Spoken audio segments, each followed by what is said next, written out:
amaneerani amaneera amaneera sagalee isaanii amaneera amaneerani amaneera amaneera jechoota isaanii amaneera.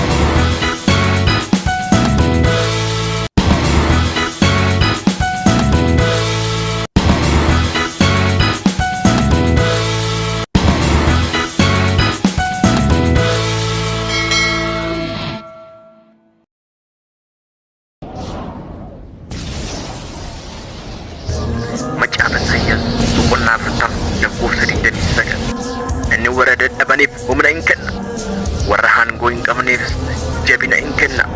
Ijoollonni hin dadhabu hin mudhukus, dargaggoonni gufatanii hin kufu. Warri Waaqayyoon abdiidhaan eeggatan garuu humni isaanii hin haareffama. Akka joobiraas baalleedhaan ol hin ka'u, hin fiigu garuu hin dadhaban, hin adeemus garuu hin mudhukan.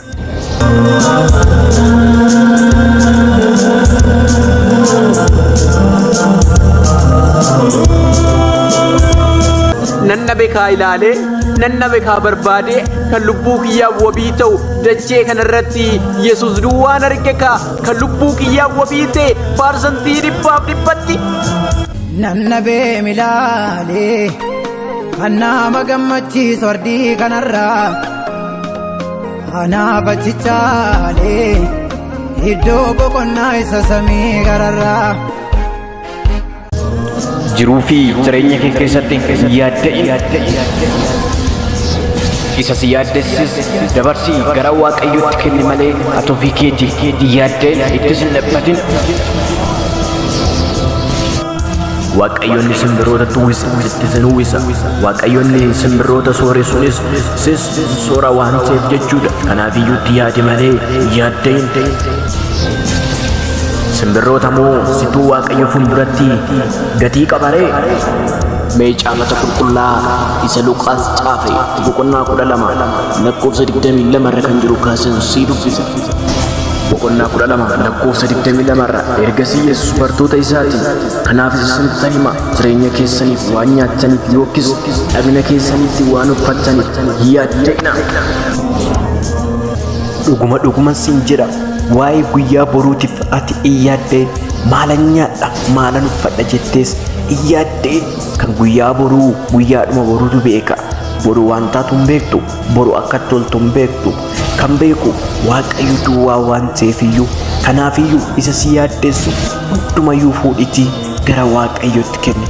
Waaqayyo isa si yaaddeessu san sirraa ni balleessa, sirraayis lafa ni kaa'a. Kanaafiyyuu waan hundumayyuu Waaqayyotti dabarsii kenni malee ati ofii keetii iyyaadde ittis hin dhiphatin. Bakka ati dhiphattu Yesuus Kiristoos waan siif dhiphateef, bakka ati yaaddoftu Yesuus Kiristoos waan siif yaadeef jechuudha. Kanaafiyyuu ati iyyaaddein abbaa isa namaaf yaadu, abbaa gara laafessaa tokkicha Yesuus Kiristoos waan qabduufiyyuu omaayyuu iyyaaddein. Warri isa hin qabne tu yaaddaa malee ati maaliif iyyaadduuf taree? Abbaa gara laafessaa isa sitti yaadu, isa sitti uwwisu, isa si nyaachisu, isa si sooru waan qabduufiyyuu abbaan kees Yesuus Kiristoos waan ta'eefiyyuu iyyaadin hin dhiphatin. Akkasuma lakkoofsa 23 irratti itti fufee akkana jedha, jireenyi nyaata irra guddaa ni caala, dhagnis uffata irra guddaa hin caala jedha. Akkasuma lakkoofsa 24 irratti qorruu ilaalaa hin facaasan hin haamanis, gombisaas hin qaban, gombis garuu Waaqayyo isaan hin soora. Isin immoo allaattii irra guddaa hin caaltu. Dhuguma siin jedha yaa mucaan nana, mee qorruu naannoo keetii ilaali. Simbirroota naannoo keetiis gadi ba'iitii mee daawwadhu. Isaanii lafa qofforuu argitee beektaa? Isaanii lafa qotuus argitee beektaa? Isaanii facaasus argitee beektaa? Isaanii nagaduus argitee beektaa? Isaanii yaaddoos argitee beektaa? Isaanii boo'us argitee beektaa? Dhuguma siin jedha, ati qorruurran caalturee, ati simbirroota sirran caalturee, kinoo isaanii akkanattiin isa Waaqayyo isaaniif kenne nyaatanii gammadanii ililchanii Waaqa isaanii faarfatu. Guyyaa tokkos hin gaddani, guyyaa tokkos hin bu'ani, guyyaa tokkos hin xaaranis. Ati garuu isaanirra guddaa ni caalta. Waaqayyo koo simbirroota irra si irra jaallata. Si ofitti aansee uumes, si bareechee akka isaatti uumes. Kanaafiyyuu Waaqayyo simbirroota irra sittis sirriitti sitti yaada, sitti uwwisa, si soora, si nyaachisa. Ati garuu maaliifin amantii dhabderee? Rakkinni kan jiru ijaa dadhabbii amantii keetiifi mee amantii horadhuuti atis akka simbirroota kana babbashee jijjiraadhu.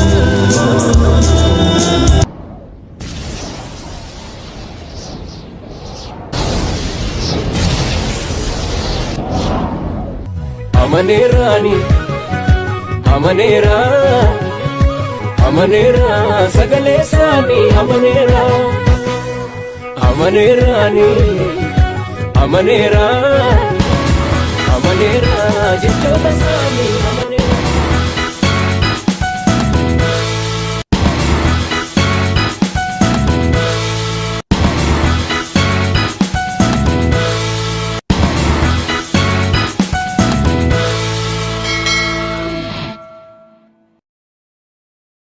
Akkasumatti dhufee lakkoofsa 25 irra isin keessaa namni tokko hammam yaadda'u ta'e bara jireenya isaatti yeroo gabaabaa kan dabalachuu danda'u jiraare.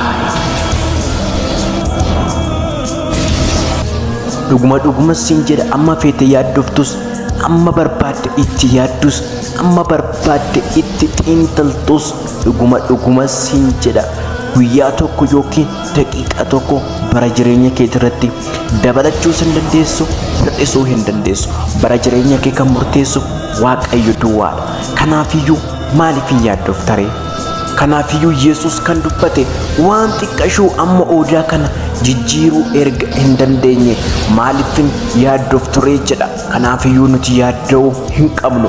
Kan bakka keenya nuu yaadu, kan bakka keenya nuuf dhiphatu Yesuus Kiristoos waan qabnuufiyyuu hin yaaddofnu jechuudha. Nuti ijoollee Waaqayyo yeroo kamittiyyuu ati hin yaaddeen amma mucaa Gooftaa taatee jirtutti, hin yaaddeen amma Waaqayyo faana walii galtee jiraattutti ati hin yaaddeen.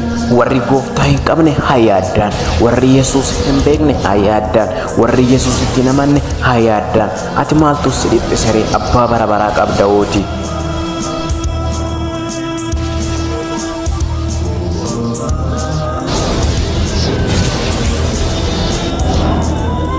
Amaneerani, amaneera, amaneera, sagalee isaanii amaneera. Amaneerani, amaneera, amaneera, jechoota isaanii amaneera.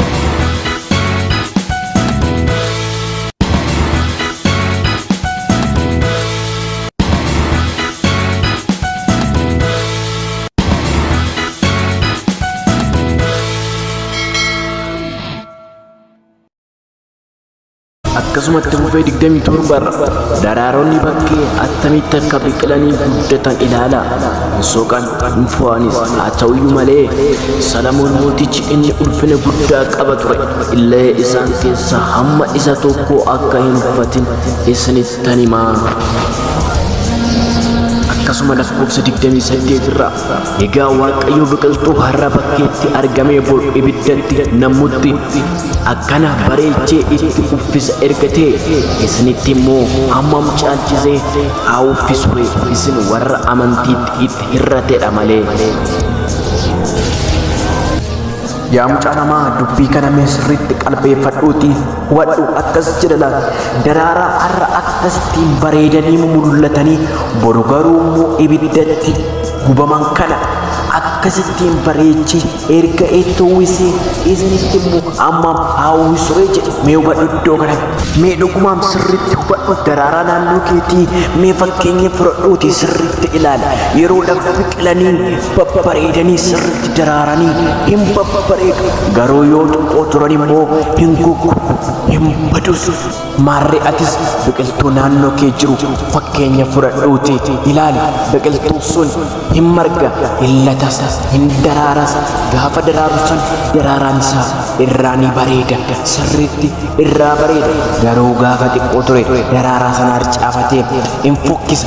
Fokkisuu bira darbees ofii ni goggoga. Goggogeet deebi'ee qoraan ta'e kan gubata. Maarree biqiltuudhuma akkasitti illatee guddatee daraaraa uffatee akkas bareedee deebi'ee boba'ee qoraan ta'u kanatti erga Waaqayyo itti uffise, ati immoo inni dhiiga isaatis si bitate siif jedhee inni fannoo irratti asiin ol ba'e siif jedhee inni gadi of deebise. Sitti immoo amma haa uwwisure. Kanaafiyyuu sirriitti itti yaadi.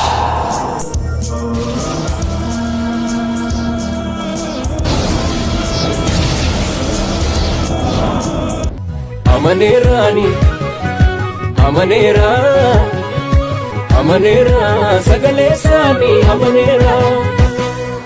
Amaneerani, amaneera, amaneera, jechoota isaanii amaneera.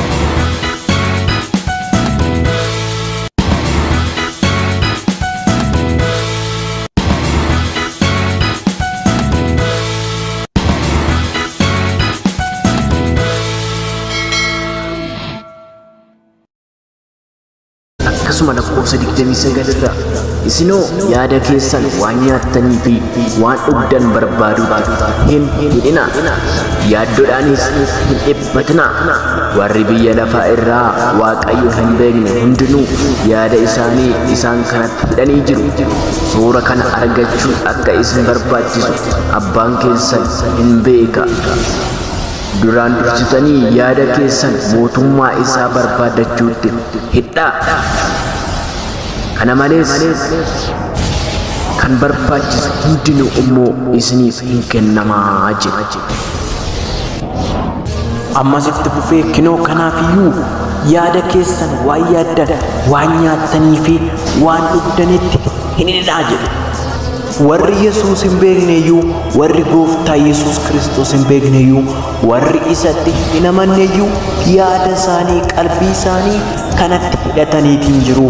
Waan nyaatanii fi waan dhugan qofatti hidhatanii waan jiraniifiyyuu, isin immoo garuu isin ijoollee jiraattota waan taataniifiyyuu yeroo hundumayyuu yaada keessan gara mootummaa Waaqayyootti hidhadhaa. Akkuma nuun jedhe yeroo hundumayyuu yaadaa fi qalbii keenya guutuudhaan yaada keenya gara mootummaa Waaqayyootti hidhachuu qabnaa jechuudha.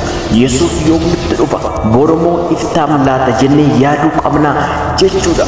Nutu isa durseetiin deemamoo Yesuustun dursee dhufa jenneetiin yaaduu qabnaa jechuudha. Jiruu fi jireenya keenya keessatti yeroo hundumayyuu kan nuti yaaduu qabnu waa'ee fannoo isaa, waa'ee oolmaa isaa, waa'ee dhufaatii isaa yaaduu qabnaa jechuudha. Nuti ijoollee Gooftaa, ijoollee jiraattotaa waan taaneefiin jechuudha. Dhuguma warri Yesuus hin beekne, warri Kiristoos hin beekne nyaatanii dhuguu malee, waa'ee isaa ciisanii abjootuu malee waa'ee dhufaatii Yesuus Kiristoos eessatti beekure? Nuti waa'ee dhufaatii Yesuus Kiristoos kan beeknu yeroo hundumayyuu yaada keenya waa'ee Kiristoos, waa'ee Yesuus irra kaawwachuu qabna yeroo hundumayyuu jechuudha.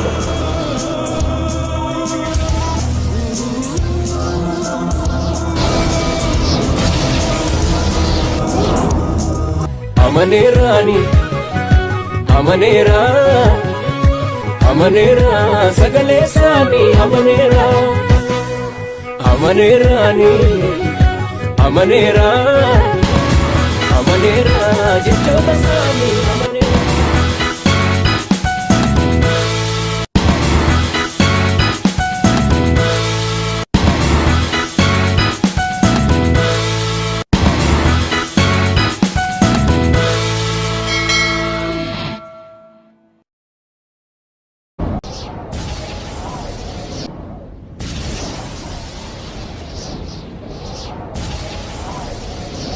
Atis yaa qabeenya koo dachee kanarratti wabiinaa ta'uu dandeessaa ree?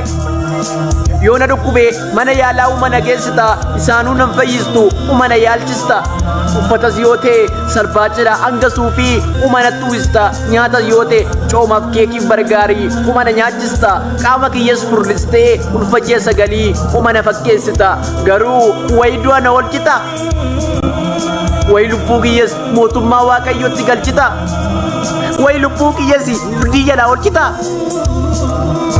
amaneeraani amaneera amaneera sagalee isaanii amaneera amaneeraani amaneera amaneera jechoota isaanii